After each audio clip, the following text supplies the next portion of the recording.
Hello everyone, welcome to my channel ABS E learning. तो मैंने जैसे कि आपको कहा था कि मैं द लॉस्ट चाइल्ड जो क्लास 9th की इंग्लिश मोमेंट्स की बुक का फर्स्ट चैप्टर है उसके ओवरव्यू की वीडियो के बाद उसकी एक्सप्लेनेशन वाली वीडियो लाऊंगी। तो आज मैं वो वीडियो लेके आई हूँ। तो चलिए इस चैप्टर को स्टार्ट करते हैं without wasting any more time. So as I already told to you that the author of this chapter is Mulk Raj आनंद।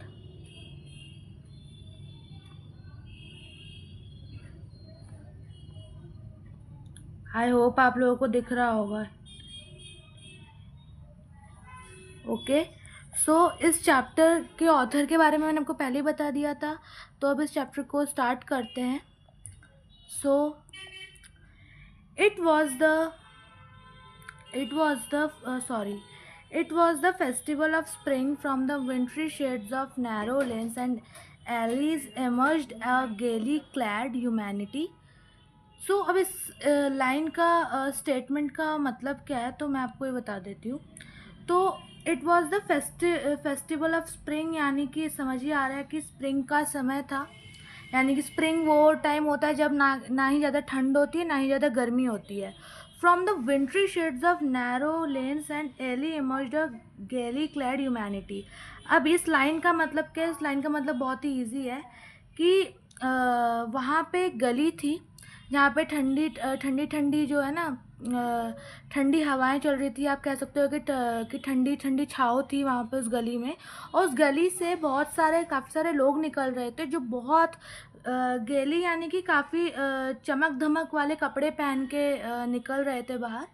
ठीक है, ह्यूमैनिटी यानी कि लोग। तो बहुत सारे लोग उस पतली गली से जहाँ पे ठंडी ठंडी छाँव थी वहाँ से निकल रहे थे बहुत सारे लोग। तो स्टार्ट करते हैं। Some walked, some rode on horses, others sat being carried in bamboo and bullock carts. One little boy ran between his father's legs, brimming over with life and laughter. So अब इस statement का मतलब क्या है कि वहाँ पे जिस गली से उन लोग निकल रहे थे, कुछ लोग चल रहे थे, कुछ लोग घोड़े पे बैठ के आ रहे थे। ठीक है, कुछ लोग बैठे हुए थे। किस पे बैठे हुए थे? बैम्बू और बुलक कार्ट्स, यानी कि जो बुलक कार्ट्स आप सबको पता होगा है ना, बैलगाड़ी घोड़ा गाड़ी, इस सब पे बैठकर भी लोग आ रहे थे। कहाँ? अब ये सब कहाँ जाने की बात करें, ये सब लोग कहाँ जा रहे हैं? ये सब लोग फेयर पे जा रहे हैं, मेले में जा रहे हैं।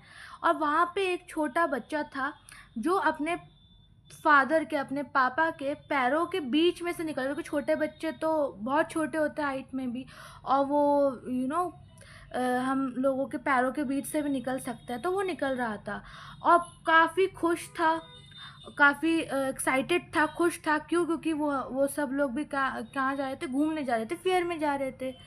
अब हम आगे बढ़ते हैं। और वो खुश था, इतना एक्साइटेड था कि वो यहाँ वहाँ घूमने लग रहा था। Come child come called his parents as he lagged behind, fascinated by the toys in the shops that line the way. अब ये कम चाइल्ड कम, ये तो समझ आ रहा है उसके पेरेंट्स बुला रहे हैं उस बच्चे को। ठीक है, क्योंकि वो जो बच्चा था वो क्या था, वहाँ पे एक टॉयज़ की दुकान थी। यहाँ पे एक टॉयज़ की शॉप थी जहाँ से वो चल के आए थे। वहाँ पे टॉयज़ की एक शॉप थी। तो वो बच्चा वहाँ पे फैसिनेट हो गया, यानी कि बहुत अट्रैक्ट हो गया उन टॉयज़ को देखकर। और जैसे मान लो यहाँ पे वो बच्चा है, ठीक है, वो यहाँ पे खड़ा है और उसके जो पेरेंट्स हैं वो लोग आगे बढ़ गए थे। ये उसके पापा होंगे लेट से, और यहाँ पे सॉरी, यहाँ पे उसकी मम्मी होंगी। तो वो बच्चा पीछे यहाँ पे टॉयज़ देख रहा था और वो इतना अट्रैक्ट हो गया टॉयज़ की तरफ, उसको टॉयज़ चाहिए थे। और यहाँ पे उसके पेरेंट्स थे, तो पेरेंट्स अपने बच्चे को बुला रहे थे कि कम चाइल्ड कम, क्योंकि वो पीछे रह गया था। क्योंकि और पीछे क्यों रहा था? क्योंकि वो उन टॉयज़ को देख के बहुत अट्रैक्ट हो गया था, तो इसीलिए वो पीछे रह गया था। He hurried towards his parents, his feet obedient to their call, his eyes still lingering on the receding toys as he came to where they had stopped. अब यहाँ पे क्या है? He hurried towards his parents, his feet obedient to their call, his eyes still lingering on the receding toys as he came to where they had stopped. to wait for him. He could not suppress the desire of his heart, even though he well knew the old cold stare of refusal in their eyes. यानी कि जब उसके parents उसको बुलाया कि बेटा वापस आ जाओ, तो वो बच्चा तुरंत एक ओबीडियंट बच्चे की तरह अपने पेरेंट्स की बात सुन के उनकी तरफ चला गया, अपने पेरेंट्स के पास चला गया। और जैसे जैसे उसके पेरेंट्स चल रहे थे वैसे वैसे वो चल रहा था, लेकिन उसका पूरा ध्यान, पूरा फोकस कहाँ पे था, उसकी आंखें कहाँ टिकी हुई थी। यहाँ पे जो इस वर्ड का मीनिंग है, his I still lingering on the receding toy, यानी कि उसकी आंखें पर उसी खिलौने वाली दुकान में थी जहाँ पे वो टॉयज रखे हुए थे। As he come where they had stop to wait for him. उसके तो अब वो अपने पापा मम्मी की तरफ पहुंच गया, ठीक है, अपने मम्मी पापा की तरफ पहुंच गया, और वो पर चाहता था अपनी डिज़ायर, अपनी इच्छा उनको बताना कि वो टॉयज़ ख़रीदना चाहता है, जो उसके दिल में है कि वो टॉयज़ ख़रीदना चाहता है। पर वो ये बात नहीं बोल पाया क्योंकि उसको पता था कि उसके पेरेंट्स जो हैं सिंपली रिफ्यूज़ कर देंगे, मना कर देंगे ख़रीदने से, वो गुस्सा करेंगे। तो इसलिए उस बच्चे ने अपनी इच्छा, मन की इच्छा नहीं बताई। चलिए तो अब हम आगे देखते हैं। I want that toy, he pleaded. I want that toy, he pleaded. His father looked at him red-eyed in his familiar Terence way. His mother, melted by the free spirit of the day, was tender and giving him her finger to hold. अब देखो, अब यहाँ पे क्या लिखा है, वो बच्चा कह रहा है कि अगर मैं ये बोलता अपने पापा से कि मुझे वो टॉय चाहिए, ठीक है, और अगर मैं उनको रिक्वेस्ट करते हुए बोलता तो वो मुझे मना कर देते, वो अपनी रेड आइज़ दिखाते, गुस्सा करते, डरावनी आंखें दिखा के मुझे मना कर देते कि वो टॉय मुझे ख़रीद के नहीं देंगे। अब उसकी जो माँ थी उस बच्चे की, वो बहुत ज़्यादा खुश थी, बहुत ही अच्छा मूड था उसकी मम्मा का, क्योंकि इसलिए था क्योंकि वो जो दिन था वो बहुत सुंदर दिन था, बहुत अच्छा दिन था, तो उसकी मम्मी बहुत खुश थी क्योंकि वो दिन बहुत ही अच्छा था, सुहावना मौसम था, बढ़िया दिन था, तो इसलिए उसकी मम्मी बहुत खुश थी। और उसकी माँ ने अपने बेटे को, अपने छोटे बच्चे को अपनी उंगली दी थी कि और जिससे वो पकड़ के आगे बढ़ रहा था, अपनी माँ की उंगली पकड़ के बच्चा आगे चल रहा था। और वो उसकी माँ, देखो क्या बोलती है, उसकी माँ बोलती है कि look child, what is before you? It was a flowering mustard field, pale like melting gold as it swept across miles and miles of even land. अब इस स्टेटमेंट का मतलब क्या, अब उसकी माँ जो थी बहुत खुश थी, अपने बेटे को अपनी उंगली दे रखी थी कि और उसको लेके चल रही थी। अब वो अपने बेटे को दिखाती है कि लुक चाइल्ड, वहाँ देखो, उस तरफ देखो बेटा, कि उधर एक सरसों का खेत, एक मस्टर्ड फील्ड है। वो मस्टर्ड फील्ड को देख के ऐसे लग रहा था कि जैसे कि मानो जो सोना होता है, गोल्ड होता है, वो मेल्ट हो रहा हो, यानी कि जो मेल्टिंग गोल्ड होता है, गोल्ड तो एक्चुअली मेल्टिंग फॉर्म में होता है, लिक्विड फॉर्म में ही होता है, उसको हम सॉलिड बनाते हैं, ये हम सबको पता है। तो उसकी माँ ने अपने बेटे को दिखाया कि वो देखो बेटा, वो मस्टर्ड फील्ड, सरसों का खेत, उसको देख के ऐसे लग रहा था कि जैसे मान लो पीले रंग की जो गोल्ड है वो मेल्ट हो रही हो, इतना वहाँ पे सरसों था, वहाँ फ्लोर थे सरसों के, कि देख के लगा था कि गोल्ड मेल्ट हो रहा हो। As it swept across miles and miles of even land, क्योंकि वो जो सरसों का खेत था ना, वो बहुत दूर तक फैला हुआ था, बहुत मीलों दूर तक वो खेत था। तो में ऐसा लग रहा था जैसे कि एक सोना पिघल रहा हो, है ना, पीले रंग का सोना हो वहाँ पे। तो ये उसकी मॉम अपने बच्चे को दिखाती है, तो और उसको वो मस्टर्ड फील्ड देख के ये लगता है, ठीक है। अब आगे, a group of dragonflies were bustling about on their gaudy purple wings. अब यहाँ पे क्या है, सिंपल इसका मतलब है कि मतलब बहुत से ड्रैगन फ्लाइज भी थे वहाँ पे, और वो जो ड्रैगन फ्लाइज थे वो वहाँ पे उड़ रहे थे सरसों के खेत के पास। और उनके जो आपने ड्रैगन फ्लाई तो देखी होगी, उनके जो पंख होते हैं वो पर्पल कलर के होते हैं, विंग थोड़े पर्पली शेड में होते हैं, ट्रांसपेरेंट से, ठीक है। तो वो उनके बॉडी पे थे और वो काफ़ी सुंदर चमक रहे थे, वो जो उनके बॉडी पे जो विंग्स थी उनकी, intercepting the flight of a lone black bee और बटरफ्लाई। अब वो कह रहा है बच्चा, ये सब बच्चा देख रहा था, वो मस्टर्ड फील्ड को देख के। तो अब वो कहता है कि वो वहाँ पे ड्रैगन फ्लाइज थी और वो ड्रैगन फ्लाइज जो उड़ रही थी वो जैसे मानो वो रोक रही हों बटरफ्लाइज को और बीज को, जो अकेली वहाँ पे मधुमक्खी थी या जो मक्खियाँ थी या जो बटरफ्लाई जो भी होंगी, वो उनको रोक रही हो। कौन? ड्रैगन फ्लाइज उनको रोक रही हो, अकेली मक्खी या बटरफ्लाइज को, कि वो उन फूलों से, क्योंकि वहाँ पे जो सरसों का खेत है तो सरसों जो मस्टर्ड होते हैं उसके फ्लावर्स होते हैं ना, तो उन फ्लावर्स से वो लिक्विड जूस, वो स्वीट जूस ना सक कर ले, तो इसीलिए मानो ड्रैगन फ्लाइज उन बटरफ्लाइज को रोक रही हो, ठीक है, उनका काम करने से। अब the child followed them in the air with his gaze. अब वो बच्चा उनको देख रहा था, वो हवा में देख रहा था उनको उड़ते हुए, till one of them would still its wings and rest and he try to catch it. अब देखो उनमें से कुछ तो जो थी वो थोड़ी देर के लिए, जैसे हम नहीं होता, हम कोई बटरफ्लाइज वगैरह देखते हैं, अगर वो थोड़ी देर के लिए फूलों पे बैठती है तो हम लोग उसको पकड़ने जाते हैं जब वो रेस्ट पे होती है, पर जैसे ही वो उसको पकड़ने जा रहा था वो उस तुरंत ही उड़ जा रही थी, ठीक है ना, और वो he would try to catch it but it would go fluttering flapping. तो वो उड़ जा रही थी, चली जा रही थी, वो मतलब टिक नहीं रही थी एक जगह पे। वो जब भी बच्चा उनको पकड़ने की कोशिश करता उन बटरफ्लाइज को तो वो उड़ जाती थी। चलिए अब आगे बढ़ते हैं। Up into the air when he had almost caught it in his hands। और कब उड़ती थी, अब ऐसे यहाँ पे लिखो वही बात ही लिखी हुई है, और जैसे उनको मतलब वो हाथ में ले नहीं जाता था वो उड़ जाती थी। Then his mother gave a cautionary call, come child come on to the footpath।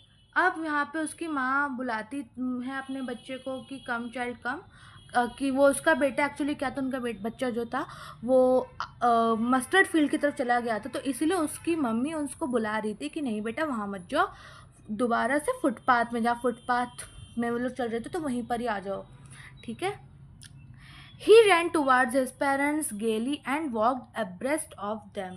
अब वो फिर से अपने पेरेंट्स की तरफ आ गया और उन्हीं के साथ ही चलता गया जैसे जैसे उनके पेरेंट्स चल रहे थे। फॉर अ वाइल, कुछ समय के लिए। वाई बींग हाउएवर सून लेफ्ट बिहाइंड, और फिर से वो जो था कुछ समय के लिए ही अपने पेरेंट्स के साथ साथ वो चल रहा था, फिर से वो पीछे हो गया अपने पेरेंट्स से।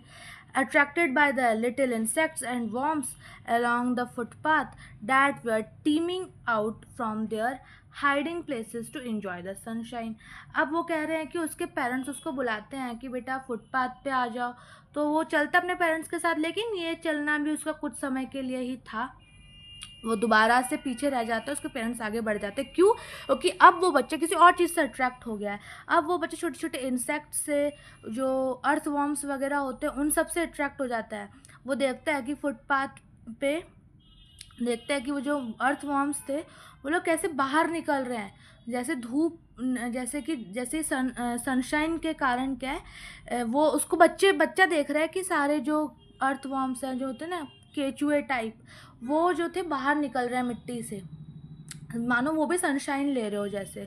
तो वो बच्चा उन इंसेक्ट्स को, अर्थवॉर्म्स को देखने में बिजी हो गया। अब तो अब वो बच्चा उनसे अट्रैक्ट हो गया, तो फिर वो अपने पेरेंट्स से पीछे रह गया, ठीक है। अब देखिए उसके पेरेंट्स उसको फिर बुलाते हैं, come child come. His parents called from the shade of a grove. अब उसके पेरेंट्स उसको फिर बुलाते हैं, कम चाइल्ड कम। अब कहाँ से बुलाते हैं? ग्रूव, यानी कि अब उसके पेरेंट्स जो थे वो एक ग्रूव यानी कि पेड़ होता है ना, आप लोगों को पता ही होगा। तो उसके पेरेंट्स छाँव ले रहे थे पेड़ के नीचे, ठीक है। तो उसके पेरेंट्स ने अपने बच्चे को फिर बुलाया कि बेटा वापस आओ, ठीक है। Where they had seated themselves on the edge of a well he ran towards them. और वो एक पेड़ के नीचे बैठे थे, उस पेड़ के पास ही कोने में एक कुआं था, तो वहाँ पे वो लोग बैठे थे और छाँव ले रहे थे आराम से। तो अपने बच्चे को भी वहीं बुला लिया कि बेटा वहाँ मत जाओ, मतलब वो कीड़े देख रहा था तो उसको मना किया, उसको कहा कि ये वापस आ जाओ। तो फिर देखते हैं आगे क्या होता है। अ शावर ऑफ, तो बच्चा फिर वापस आता है, अब फिर से वो अपने पेरेंट्स की बात सुनता है, वापस आता है। A shower of young flowers fell upon the child as he entered the grove. अब यहाँ पे वही बात हो रही है कि अब जैसे ही वो बच्चा आता है तो पेड़ के नीचे, तो काफ़ी सारे जो थे फूल जो थे उस पेड़ के वो गिरते हैं नीचे उस बच्चे पर, है ना, उस पेड़ से। और फॉरगेटिंग, अब फिर से अब वो बच्चा क्या होता है, अब वो बच्चा अपने फिर से पेरेंट्स को भूल जाता है। He began to gather the raining petals in his hands. अब वो फिर से उन पंखुड़ियों को, उन फूलों की पत्तियों को वो लेने लगता है जो नीचे गिर रही होती हैं, जो जिनकी बारिश हो रही होती है एक तरह से पेड़ से, है ना। फिर पेड़ के नीचे गया तो फूलों की बारिश होने लगी, तो वो फिर से उन फूलों की पंखुड़ियों को हाथ में लेने लगता है और अपने पेरेंट्स को भूल जाता है। But low he heard the cooling of doves. अब क्या होता है, and ran towards his parents, cooling of dove, and ran towards his parents, shouting, the dove, the raining petals dropped from his forgotten hands. अब क्या होता है, अब वो वही फूलों की पंखुड़ियाँ उठा ही रहा होता है कि उसको एक आवाज़ आती है डव्स की। जैसे जो बतख होती हैं, डव्स होती हैं, सॉरी, जो डव्स बतख होती है ना, वो क्या होती है, वो आवाज़ें निकालती हैं अपनी। तो उसको वहाँ पे डव्स की आवाज़ें आई तो वो अट्रैक्ट हो गया उनकी आवाज़ों की तरफ, और फिर अपने पेरेंट्स के पास भाग के गया और उनको बोला कि वहाँ देखो वो डव है, डव है। तो वो उस डव को देखना चाह रहा था, ठीक है। अपने पेरेंट्स के पास चिल्लाने लगा कि डव है, डव है, और डव को देखना चाह रहा था, और उसने तुरंत ही फूलों की पत्तियाँ वहीं छोड़ दी और डव की तरफ चला गया। अब आगे देखते हैं क्या है इसमें। फिर से उसके पेरेंट्स बोल रहे हैं, अब देखिए, come child come, they called to the child who had now gone running in wild capers round the banyan tree, and gathering him up they took the narrow winding footpath which led to the fair through the mustard fields. अब उसके parents फिर से बुलाते हैं अपने बच्चे को कि come child come, they call to the child who had now gone running in wild capers round the banyan tree. अब वो अपने बच्चे को फिर से बुलाते कि बेटा वापस आ जाओ, क्योंकि उनका जो बच्चा था वो एक बैनियन ट्री थी वहाँ पे, उसके आसपास जो चक्कर लगा रहा था, है ना। तो उनका बच्चा तो था, फिर उसको उन्होंने फिर से बुलाया और उसको लेके वो एक पतली सी एक बहुत ही नैरो सी फुटपाथ पर चल दिए, ठीक है। एक विंडिंग फुटपाथ पे, यानी कि उस फुटपाथ पे काफ़ी हवा चल रही थी, तो फिर से आगे बढ़े अपने बच्चे को लेके, और आगे बढ़ के वहाँ वो एक फेयर में पहुँच गए, ठीक है, मेले में पहुँच गए। यानी कि फिर उन्होंने अपने बच्चे को फिर से बुलाया कि क्योंकि उनका बेटा जो था, जो उनका बच्चा था वो बैनियन ट्री के चक्कर लगा रहा था, तो वो फिर से उन्होंने अपने बच्चों को बुलाया कि बेटा वापस आओ, और वो सरसों के खेत, जो वहाँ पे सरसों का खेत था, उसी के रास्ते से वो आगे निकले। वहाँ पे एक फुटपाथ थी छोटी सी, वो फुटपाथ पे काफ़ी हवा चल रही थी, तो वहाँ से आगे निकले। मतलब कैसा था, देखिए, ऐसे मान लो यहाँ पे मस्टर्ड फील्ड है, काफ़ी सारी मस्टर्ड है, और यहाँ पे एक फुटपाथ होगी छोटी सी, तो वो इसी फुटपाथ के द्वारा ही आगे बढ़े।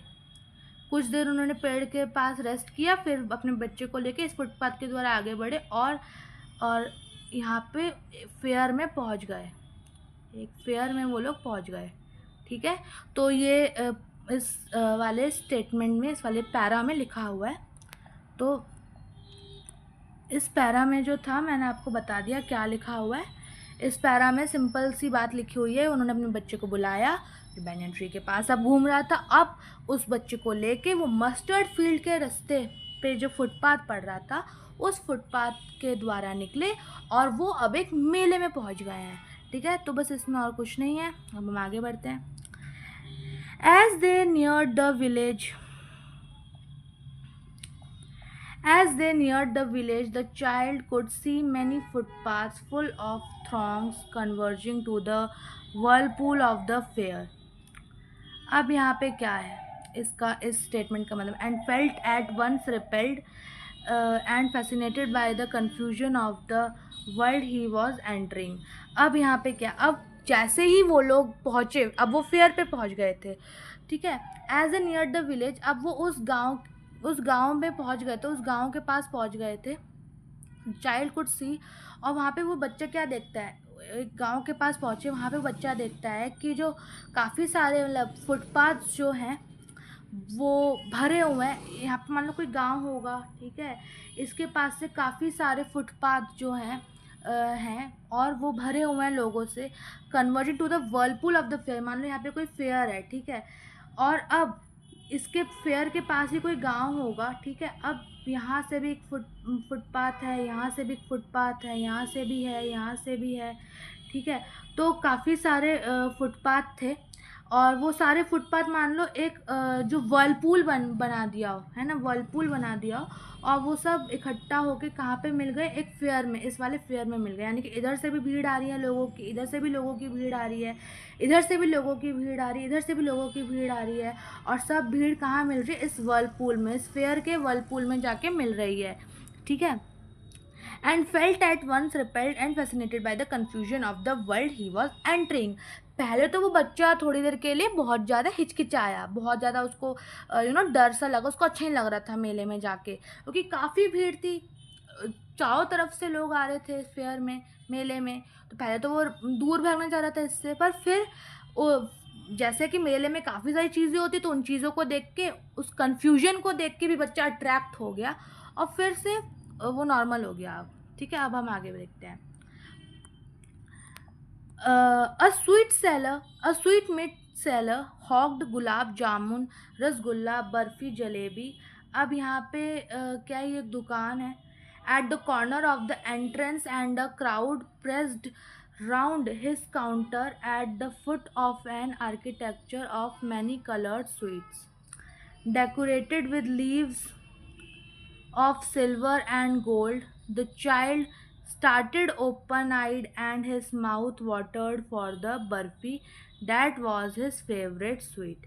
अब देखिए इसमें क्या है।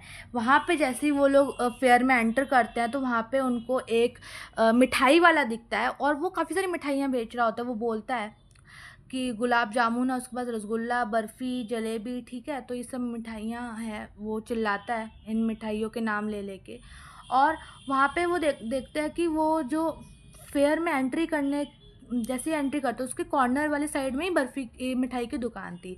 तो वहाँ पे काफ़ी सारे मिठाइयाँ थी, और वो जो मिठाइयाँ थी, वहाँ उस मिठाई की दुकान में काफ़ी सारे लोग थे, और वो जो मिठाइयाँ थी वो बहुत टेस्टी लग रही थी, और वो काफ़ी चीज़ों से बनी हुई थी। यहाँ पे जो लिखा है ना, of an architecture of many coloured sweets, यानी बहुत सारे अलग अलग रंग की मिठाइयाँ थी, और जिनको डेकोरेट किससे किया गया था, इससे नहीं, काजू बर्फ़ी में सिल्वर की हम लोग वो एक लीव या पेपर सा लगाते हैं ऊपर, ताकि और डेकोरेटिव मिठाई लगे। तो काफ़ी सारे गोल्ड और सिल्वर का जो था उसमें डेकोरेशन किया हुआ था, लेयर्स लगी हुई थी उन मिठाइयों पे। तो वो सब मिठाई वाले की दुकान में क्या क्या है ये सब बताता है, ठीक है। और वो बच्चा जो है उसके मुंह में पानी आ गई है मिठाई की दुकान देख के, और स्पेशली बर्फ़ी को देख, क्योंकि बर्फ़ी उसकी फेवरेट मिठाई थी। अब आगे देखते हैं। I want that barfi, I want that Burfi, he slowly murmured, but he half knew as he begged that his play would not be headed, because parents would say he was greedy. So without waiting for an answer, he moved on. अब वो बच्चा चाहता था कि वो बर्फ़ी खाना, ठीक है। तो वो धीरे से थोड़ा सा फुसफुसाया कि मुझे बर्फ़ी चाहिए, पर उसको जैसे कि पता था, उसको पहले से पता था कि उसके पेरेंट्स तो उसको मना कर देंगे, उसकी ये करुणामयी जो प्रार्थना है वो सुनेंगे नहीं, उसको मना कर देंगे बर्फ़ी दिलाने से। उसके पेरेंट्स उसको कहेंगे कि तुम बहुत लालची हो गए हो, मेले में आते ही ये सब चाहिए, ऐसे कि हर पेरेंट्स करते हैं। तो उसको भी लगा कि उसके पेरेंट्स उसको देंगे नहीं, तो वो बिना कुछ रुके, आंसर का वेट करते हुए, बिना अपने पेरेंट्स के आंसर का वेट करते हुए वो आगे बढ़ गया अपने पेरेंट्स के साथ, क्योंकि उसको लगा उसके पेरेंट्स उसको ला के देंगे नहीं ये सब चीज़ें। अब आगे,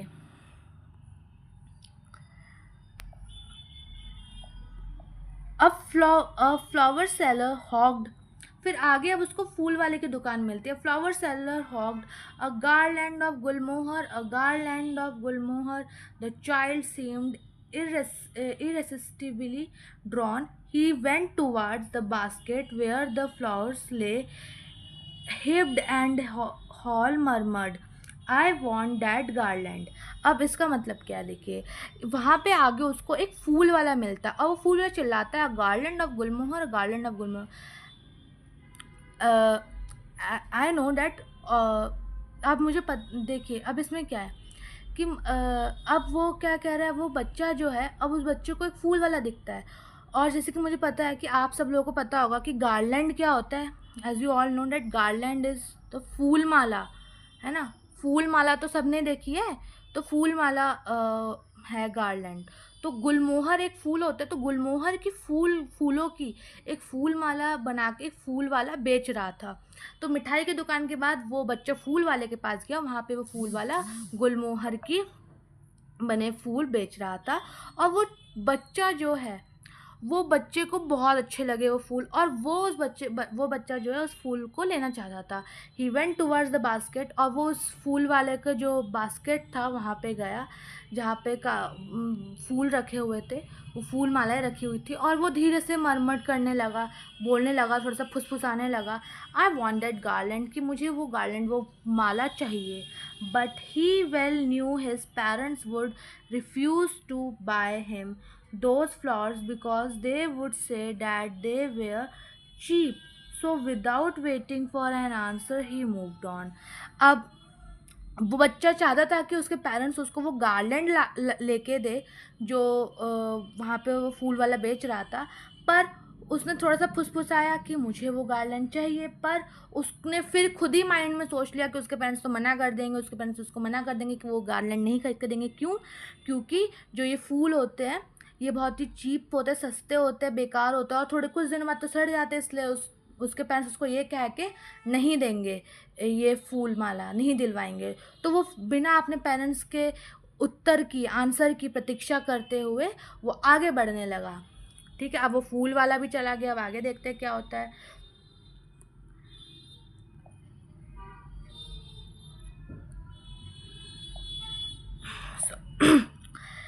अ man stood holding a pole with yellow.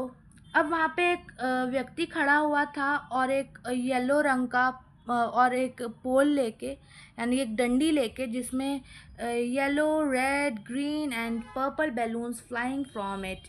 जिस पोल में पीले, लाल, हरे और पर्पल रंग के बैलून्स लगे हुए थे। होते हैं ना गुब्बारे वाले, आपने सबने देखा होगा गुब्बारे वाले। ऐसा एक पोल लेते हैं, उस पर काफ़ी सारे बैलून्स लगे हुए होते हैं हर जगह पे, है ना। काफ़ी सारे बैलून्स इस टाइप के लगे हुए होते हैं। तो वो जो पोल वाला था, तो चलिए अब फूल वाले के पास से अब वहाँ पे उसको एक व्यक्ति खड़ा हुआ मिला। ठीक है, एक आदमी खड़ा हुआ मिला एक पोल के साथ, है ना। तो उसके पास क्या था, एक पोल था इस टाइप का कुछ, और ऐसे बैलून वाले के पास नहीं होते, वैसे बैलून लगे हुए होते हैं हर काफ़ी सारे एक ही डंडे पर। तो उसके इसमें भी रखे हुए थे, with yellow, red, green, purple balloons flying from it. The child was simply carried away by the rainbow glory of their silken colors, and he was filled with an overwhelming desire to possess them all. अब देखो, अब वो जो बच्चा था, अब वो इन balloons की तरफ अट्रैक्ट हो गया, क्योंकि वो जो पोल पे जो बैलून्स लगे हुए थे ना डिफरेंट कलर्स के, तो मान लो रेनबो जैसे लग रहा था जैसे रेनबो के सारे कलर्स उस पोल पर ही आ गए हो, है ना। बहुत चमकीले रेनबो कलर्स वाले बैलून जो थे वो सारे उस बैलून उस व्यक्ति वो लेके पोल पे खड़ा था। और उस बच्चे में ये चाह जग गई, इच्छा आ गई कि वो इन सब बैलून्स को खरीद ले, उनमें से कम एक तो बैलून वो ले ही ले। ठीक है, but he well knew his parents would never buy him the balloons because they would say he was too old to play with such toys, so he walked on further. तो अब क्या था, अब वो बच्चा चाहता था उसमें से एक बैलून लेना, पर उसको पता था कि उसके पेरेंट्स तो मना कर देंगे बैलून्स के लिए भी। वो कहेंगे कि तुम अब काफ़ी बड़े हो गए हो, अब तुम इस एज में नहीं हो कि तुम बैलून से खेलो, इससे बच्चे खेलते हैं। तो इसीलिए वो फिर आगे चलने लगा। ठीक है, अब वो फिर आगे चलने लगा। अब इसमें क्या है, अब बैलून के बाद अब सबसे पहले उसको मिठाई वाला देखा, फिर फूल वाला, फिर बैलून। अब a snake charmer stood playing a flute to a snake which coiled itself in a basket, its head raised in a graceful bend like the neck of a swan, while the music stole into its invisible ears like the gentle rippling of an invisible waterfall. ठीक है, अब इसका मतलब क्या है, वहाँ उसके बाद उसको एक सपेरा दिखा, एक स्नेक चार्मर दिखा जो बीन बजा रहा था, जो अपनी फ्लूट बजा रहा था, और जो स्नेक बास्केट के अंदर, जैसे बास्केट में स्नेक होता है ना, ऐसे एकदम कॉइल की तरह मुड़ा हुआ होता है, ठीक है, बीन बजा के क्या होता है, वो स्नेक इस टाइप से कुछ खड़ा हो जाता है, इस टाइप से होता है स्नेक खड़ा, ठीक है ना। तो अब बीन बजाया तो वो जो कॉइल में शेप में जो था स्नेक वो खड़ा हो गया, ठीक है। और मान लो उसका जो नेक मानो एक स्वान की तरह लगे, स्वान कैसा बनता है, स्वान भी तो ऐसा ही कुछ बनता है, इसी शेप का ही तो बनता है, स्वान भी ऐसे कुछ बनता है, स्वान भी है ना, वैसे इस टाइप का कुछ स्वान बनता है, आपको पता होगा तो ऐसे कुछ शेप का बनता है ना स्वान भी। तो इस शेप में उसकी स्नेक का नेक लग रहा था उसको, बच्चे को, ठीक है। While the music stole into its invisible ears, अब वो कह रहा था बच्चा कि वो जो म्यूज़िक, जो वो बीन की जो आवाज़ थी, जो म्यूज़िक थी, वो जो सांप के इनविजिबल कानों में जा रही थी, सांप के तो कान नहीं होते, तो इनविजिबल कानों में जो वो जो म्यूज़िक जाती है सांप के, वो बिल्कुल उस तरीके से है जैसे कि मानो एक पानी का वाटरफॉल, पानी का फव्वार होता है, वाटरफॉल आप लोगों ने देखा होगा, वाटरफॉल्स ऐसे चट्टानों से निकलता है वाटरफॉल्स। तो ये वाटरफॉल एक जैसे वाटरफॉल जो है जब चट्टानों से निकलता है फिर एक मिक्स्ड होता है तालाब में किस में, है ना, तो जैसे उसको, जैसे उसमें क्या होता है ना, जैसे मान लो हम कुछ, फॉर एग्ज़ाम्पल मैं आपको समझाती हूँ इसमें क्या कहना चाह रहे हैं इस वाले पूरे स्टेटमेंट में। जैसे फॉर एग्ज़ाम्पल, हाँ, पानी ऊपर से आ रहा है, ये मान लो कोई चट्टान है तो यहाँ से पानी आ रहा है, अब यहाँ पे ऑलरेडी कोई तालाब वालाब होता है, ठीक है ना। तो अब क्या होगा, जब पानी यहाँ पे गिरता है, उसका फव्वार गिरता है जब पानी का यहाँ पे, तो क्या होता है, नीचे पानी होता है तो पानी में क्या होता है, एक अलग से तुम्हें कुछ यू नो कुछ हलचल दिखती है पानी में, है ना।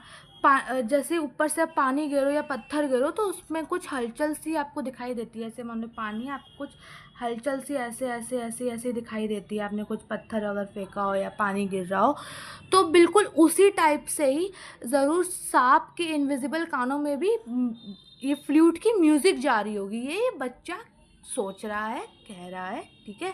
अब आगे देखते हैं इसमें क्या है। The child went towards the snake charmer, but knowing his parents had forbidden him to hear such coarse music as the snake charmer played, he proceeded further. अब वो बच्चा स्नेक चार्मर की तरफ गया, सपेरे के पास गया, पर उसको पता था कि उसके जो पेरेंट्स थे मना कर देंगे उसको इस टाइप के म्यूज़िक सुनने से, क्योंकि उसके पेरेंट्स का कहना होगा कि ये इस टाइप के म्यूज़िक बच्चे नहीं सुनते या बेकार म्यूज़िक है। तो फिर से वो जो उसने सपेरा बजा रहा है बेकार है, बच्चे नहीं सुनते, तो इसीलिए वो जो है आगे बढ़ गया फिर से बच्चा। तब स्नेक चार्मर की बात भी ख़त्म हुई। अब हम आगे देखते हैं, अब आगे क्या है। So there was a roundabout in full swing, men, women, and children carried away in a whirling motion, shrieked and cried with dizzy laughter. The child watched them intently, and then he made a bold request. I want to go on the roundabout, please, father mother. अब वो बच्चा सपेरे के बाद उस पर ये round about क्या है, राउंड अबाउट जो है ये झूला है, ऐसे गोल गोल वाले झूले होते हैं ना, इसमें यहाँ पे भी एक झूला होता है, यहाँ पर भी एक सिटिंग अरेंजमेंट बना हुआ होता है और वो घूम रहा होता है ऐसे व्हील, लाइक अ व्हील, तो वो था राउंड अबाउट, उसको बोलते हैं। तो उस वाले स्विंग में, उस झूले में जो था, थे बहुत सारे लोग बैठे हुए थे, काफ़ी वुमेंस थी, मेन भी थे काफ़ी, है ना, बच्चे भी थे, और वो सब लोग जो है घूम रहे थे, मोशन में थे, एक सर्कुलर मोशन में थे। बहुत लोग तो रो रहे थे, नहीं, हम लोग डरते हैं तो रोना आ जाता है या हंसते हैं, एक जब आप घूमते हो तो उसमें एक अंदर से गुदगुदी सी होने लगती है पेट में, तो उस टाइप से लोगों की हंसी आ रही थी, रोना आ रहा था, तो बहुत सब खुशी से एंजॉय कर रहे थे उस झूले को, उस स्विंग को। तो अब उस बच्चे का मन बहुत ज़्यादा कर गया। अब वो बच्चा इस अट्रैक्शन को, अपने इस चीज़ को, अपने इस चाह को रोक नहीं पाया और उसने बोल ही दिया कि मुझको इस झूले में झूलना है, फादर एंड मदर, मम्मी और पापा। अब देखिए क्या होता है, अब आगे पढ़ते क्या होता है इसमें। अब Uh, there was no reply. He turned to look at his parents. They were not there. Ahead of him, he turned to look on either side. They were not there. He looked behind. There were no sign of them. अब वो बच्चे जैसे ही बोलता है तो कोई reply नहीं आता वहाँ से, मम्मी पापा के पास से। तो वो अपने पेरेंट्स को देखता है पीछे, तो उसको पेरेंट्स नहीं दिखते, उतने आसपास नहीं दिखते। वो आगे देखे, पीछे देखे, दाएं देखे, बाएं देखे, कहीं उसको अपने पेरेंट्स नहीं दिख रहे हैं। कोई चिन्ह नहीं नज़र आ रहा उसके पेरेंट्स के। कहाँ गए उसके parents? A full deep cry rose within his dry throat, and with a sudden jerk of his body he ran from where he stood, he crying in real fear, "Mother, father!" Tears rolled down from his eyes, hot and fires. His flushed face was convulsed with fear. अब इसका मतलब क्या है? अब वो बच्चा जो है अपने आंसू नहीं रोक पाया, अब उसके आंसू बहने लग गए। उसको बोलने में दिक्कत हो गई ना, हम काफ़ी रोते हैं तो हम काफ़ी सिसकियाँ लेते हैं, हमारी आवाज़ हो जाती है तो ख़राब सी होने लगती है। तो उसका गला सूख गया, उसके पास मुँह से आवाज़ नहीं निकल रही है, रोना काफ़ी आ रहा है उसको। अब उसके बॉडी में अचानक से कोई मूवमेंट हुई रोते रोते, और वो भागने लगा। अब वो एक जगह पे खड़ा नहीं रहा, अब वो ढूंढने लगा अपने पेरेंट्स को भाग के, है ना। जहाँ पे वो खड़ा था वहाँ से भागा और दूसरी जगह पे अपने पेरेंट्स को ढूंढने लगा। उसको डर लगने लग गया कि उसके पेरेंट्स कहाँ चले गए अचानक से, है ना। तो उसके आंसू रुक नहीं रहे, उसके आंखों से बहे जा रहे हैं, मानो कि जैसे एक गरम आग सी निकल रही हो उसके, ऐसे आंसू के रूप में अंगारे निकल रहे हो जैसे। बहुत उसका मतलब बहुत दुख था, बहुत डर था उसके चेहरे पे। उसका फेस बहुत बेकार हो गया था, काफ़ी सैड हो गया था। उसको उसके पेरेंट्स नहीं मिल रहे, बहुत पैनिक हो गया था, वो डर गया था, है ना। Panic stricken he ran to one side first, then to the other, hither and thither in all directions. Sorry for this inconvenience. चलिए, तो अब वो बहुत पैनिक हो गया बच्चा, उसके आंसू नहीं रुक रहे हैं, डर रहा है वो बच्चा। हितर थितर ऐसे ही हम बोलते नहीं है, अगर मगर, ऐसे ही हितर थितर। अब वो बच्चा एक साइड में ढूंढ रहा है, भाग रहा है, दूसरी साइड में भाग रहा है, बस उसको उसके पेरेंट्स नहीं दिख रहे। He was very panic, knowing not where to go. अब उसको पता नहीं कि कहाँ पे इसको जाना है। मदर फादर ही वेल्ड, वो बार बार अपने मम्मी पापा का नाम ले जा रहा था। His yellow turban came untied and his clothes become muddy. अब जो थे उसके जो कपड़े थे, है ना, वो मिट्टी मिट्टी वाले हो गए एकदम। और तो mother father he weld, his yellow turban came untied and his clothes become muddy। अब वो बच्चा बहुत ज़्यादा पैनिक सिचुएशन में हो गया था, क्योंकि सिचुएशन पैनिक वाली ही थी। उसके अचानक से उसके मम्मी पापा गायब हो गए, वो यहाँ ढूंढ रहा है, वहाँ ढूंढ रहा है, भाग रहा है, पर उससे कहीं नहीं दिख रहे हैं, और वो रोए जा रहा है, केवल रोए जा रहा है। अब क्या हो गया, ढूंढते ढूंढते उसके पेरेंट्स को, उसने जो अपने सर पे एक पगड़ी पहन रखी थी पीले रंग की, वो पगड़ी भी खुल गई अपने आप, और उसके जो कपड़े थे वो मडी हो गए, मिट्टी वाले हो गए उसके कपड़े भी। Having run to and fro in a rage of running for a while, he stood defeated, his cries suppressed into sobs. At little distances on the green grass he could see, through his filmy eyes, men and women talking।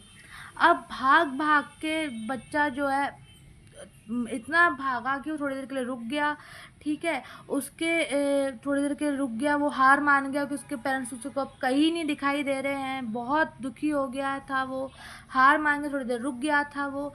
और अचानक उसको क्या था कि हरी हरी घास थी उसके कुछ आगे, तो वहाँ पे वो गया और देखने लगा कि कुछ लोग, एक मैन और वुमेन बातें कर रहे थे। तो उसको लगा हो सकता है उन वहाँ पे मेरे पेरेंट्स, तो हो सकता है वहाँ पे मेरे उसके पेरेंट्स हो, तो वो चला गया देखने के लिए अपने पेरेंट्स को, कि हो सकता है वहाँ पे उसके पेरेंट्स दिखाई दे, क्योंकि वो हार मान गया था। वो एकदम से अपना अपना भागना उसने रोका, और वो मान लो एकदम ऐसे खड़ा हो गया था जैसे कि वो हार गया हो सब चीज़ों से, और वो बस रोने लगा। और रो कैसे रहा था, इंटू सोब्स का मतलब होता है ना कि सिसकियाँ लेके, नहीं हम ज़्यादा रोते हैं तो हमारी आवाज़ जो है थोड़ी सी ख़राब होने लगती है, रो रो के हम लोग रुक जाते हैं, हम लोग नहीं बोल पाते, तो वैसी दशा उसकी हो गई थी उस बच्चे की भी।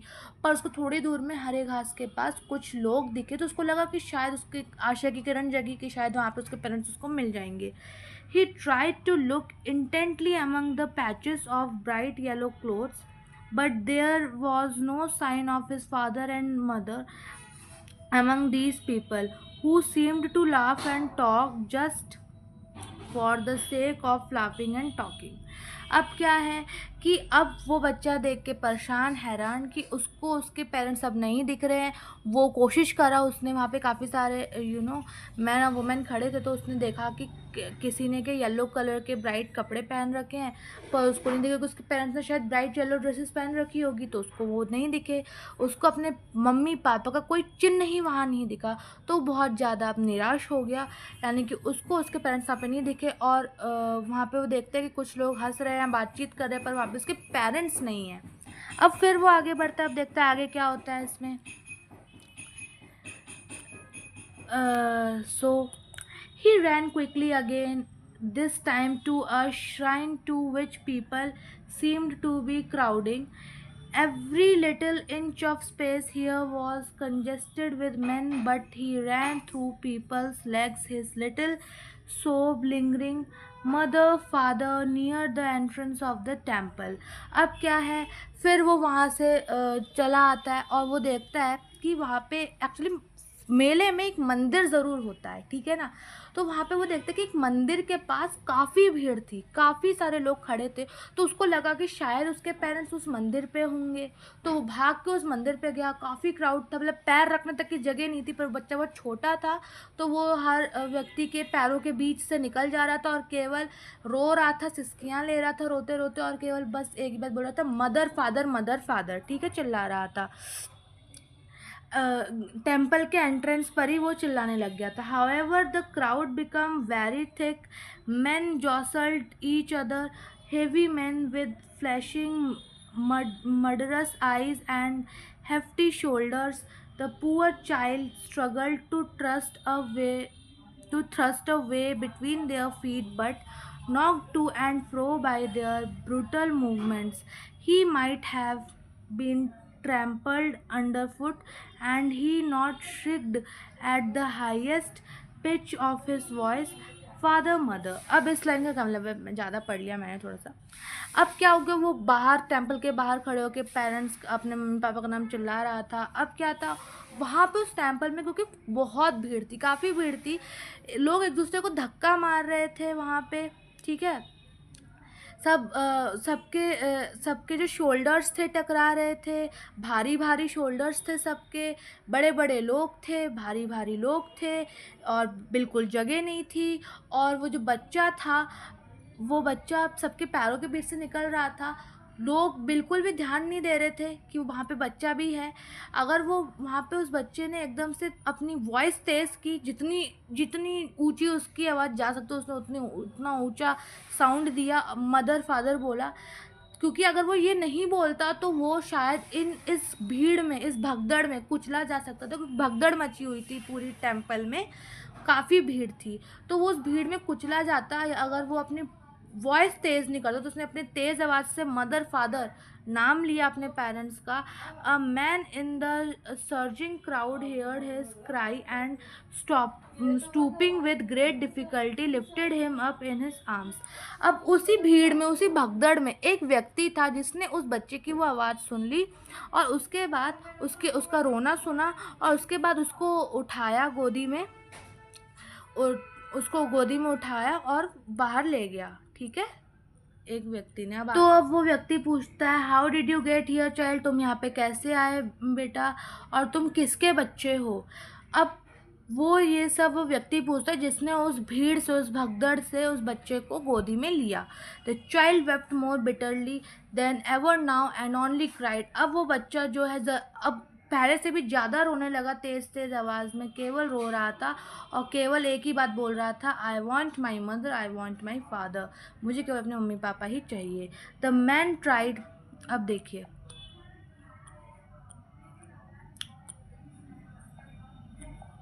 the man tried to soothe him by taking him to the roundabout. Will you have a ride on the horse? He gently asked as he approached the ring. The child thought tore into a thousand shrill sobs and he only shouted, I want my mother, I want my father. अब वो व्यक्ति उस बच्चे को चुप करने, क्योंकि वो अब ज़रूरत से ज़्यादा रोने लगा, तो उसको उसी झूले के पास ले गए और वहाँ पे घोड़े, वो जो हॉर्स वाली राइड का भी झूला होगा शायद वहाँ पे कोई, तो वो उससे पूछने लगे कि क्या तुम इस हॉर्स वाली राइड में झूलोगे। अब वो बच्चा जो था, अभी जो बच्चा था वो केवल उस रो रहा था और सिसकियाँ लेते हुए रो रहा था और केवल उसके गले से एक ही आवाज़ निकल रही थी कि मुझे केवल, शाउट करते हुए बोल रहा था, मुझे केवल अपने मम्मी पापा चाहिए। अब वो सोचो, अब वो झूला नहीं झूल रहा जो वो पहले झूलना चाह रहा था। अब हम आगे बढ़ते हैं, अब देखते हैं आगे क्या है इसमें। The man headed towards the place where the snake charmer still played on the flute or to the swing cobra. Listen to that nice music, child, he pleaded.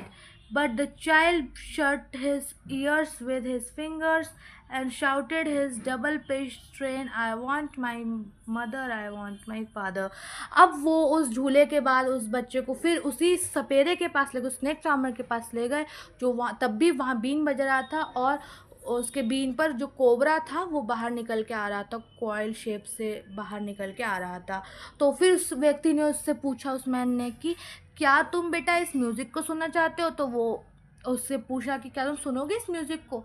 पर वो बच्चे ने क्या किया, फिर अपने हाथों को अपने कानों पे रखा और ताकि उसके कानों पे वो म्यूज़िक की आवाज़ ना जाए और केवल और ज़ोर से चिल्लाने लगा कि मुझे केवल अपने मम्मी पापा चाहिए उसको। अब वो म्यूज़िक भी नहीं सुना। सोचो, कुछ देर पहले वो उसको म्यूज़िक कितना पसंद आ रहा था और वो सोच रहा था कि केवल उसके पेरेंट्स मना कर देंगे, पर अब जब उसके पेरेंट्स वो खो गया है, तो अब केवल और केवल वो अब जो है अपने पेरेंट्स को चाह रहा है। अब उसने अपने कानों में हाथ रख दिया है कि सुनाई नहीं दिए ना दे उसको ये धुन। सोचो, कुछ देर पहले उसको वो धुन ही कितनी पसंद थी।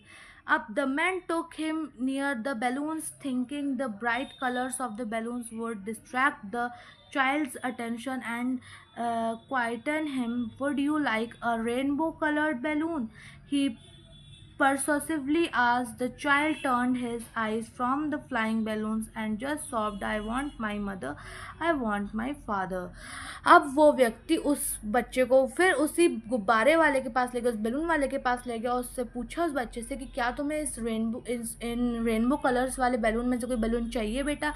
उसको लग रहा था शायद बैलून लेते ही बच्चा शांत हो जाएगा और अपना रोना बंद कर देगा, बट वो बच्चा उस बैलून को नहीं लेता है, ना देखता उस तरफ, और केवल जो है चिल्लाने लगता, रो रो के बोलने लगता कि उसको केवल उसके मम्मी पापा चाहिए, उसको बैलून भी नहीं चाहिए। देखिए, कुछ देर पहले वो बैलून भी ले रहा था पर अब उसको वो भी नहीं चाहिए। अब हम आगे देखते हैं क्या है इसमें। The man still trying to make the child happy bore him to the gate where the flower seller said, look, can you look, can you smell those nice flowers, child? Would you like a garland to put round your neck?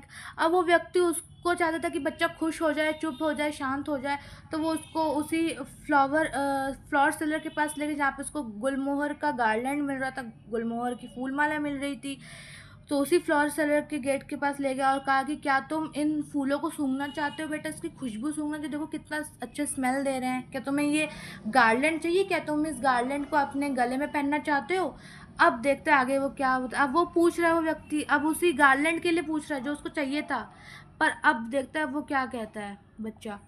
The child turned his nose away from the basket and reiterated his sob, I want my mother, I want my father. अब फिर से अब उस बच्चे ने अपनी नाक वहाँ से हटा ली और रिटरेट करने लगा है। रिटरेट का मतलब है वो जो है और ज़ोरों से, मतलब केवल रोने लगा और केवल बोलने लगा कि उसको केवल उसके मम्मी पापा चाहिए। अब और ज़्यादा वो रोने लगा कि रो तो कॉन्टिन्यूस रहा है वो, और सिसकियाँ ले लेके रो रहा है। ठीक है, अब आगे। Thinking to humour his disconsolate charge by a gift of sweets, the man took him to the counter of the sweet shop. What sweets would you like, child? He asked. The child turned his face from the sweet shop and only sobbed, I want my mother, I want my father. अब वो व्यक्ति जो था उसने अपना थोड़ा सा sense use किया, उसे सोचा कि शायद ये मिठाई के दुकान में जाके के दुकान में जाके बच्चा शांत हो जाएगा। ठीक है ना, उसको जब स्वीट्स गिफ्ट में मिलेगी तो बच्चा खुश हो जाएगा। तो वो उसको पूछता है कि क्या तुम ये स्वीट्स खाना चाहते हो बेटा, जो वो खाना चाहता था अपनी बर्फ़ी उसी मिठाई के दुकान वाले के पास। लेकिन अब वो बच्चा जो है उस व्यक्ति को मना कर देता है, अपना मुंह उस मिठाई की दुकान से मोड़ लेता है और केवल रो रो के चिल्लाने लगता है, बोलने लगता है कि केवल उसको उसके माता पिता चाहिए।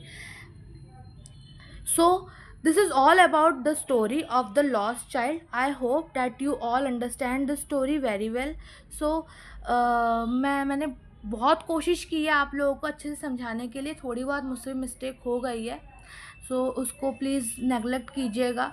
और आई होप कि आपको समझ में आई होगी ये स्टोरी। और अगर आप लोगों को इसके टेक्सचुअल क्वेश्चंस आंसर्स भी चाहिए तो आप लोग मुझे प्लीज़ कमेंट कर देना इन क्वेश्चन आंसर्स के लिए भी। मैं इसके क्वेश्चन आंसर्स आप लोगों को प्रोवाइड करवा दूँगी। और बाकी मैंने इस चैप्टर का ओवरव्यू आपको दे ही दिया है, द लॉस्ट चाइल्ड चैप्टर का ओवरव्यू। आई होप आप सब ने वो ओवरव्यू पढ़ा होगा लॉस्ट चाइल्ड चैप्टर का। और आज मैंने इस चैप्टर को एक्सप्लेन भी कर दिया है। और मैं नेक्स्ट वीडियो लेकर आऊँगी अब बिहाइव का लेकर आऊँगी मैं, एक मोमेंट्स एक देन बिहाइव। ओके, तो तब तक के लिए थैंक्स, और प्लीज़ मेरे चैनल को सब्सक्राइब कीजिए और लाइक कीजिए। Thank you so much.